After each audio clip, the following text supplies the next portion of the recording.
Stomach 35 is located just below your kneecap towards the outside of your leg. Many people find it easier to locate and activate stomach 35 when they're sitting down. To locate stomach 35 in your left leg, find the bottom of your kneecap. Right over here. Notice there's a tendon coming down here. Move to the left and find a spot that is sensitive, sore, tender, or painful. That is stomach 35. Activate stomach 35 by rubbing the area quickly 5 times. Take a break for a count of 5 and repeat 4 more times. It might look like this.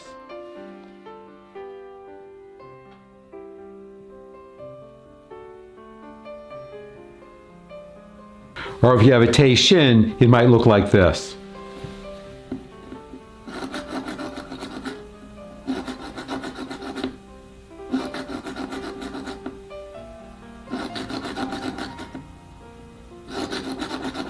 Now locate and activate stomach 35 on your right leg.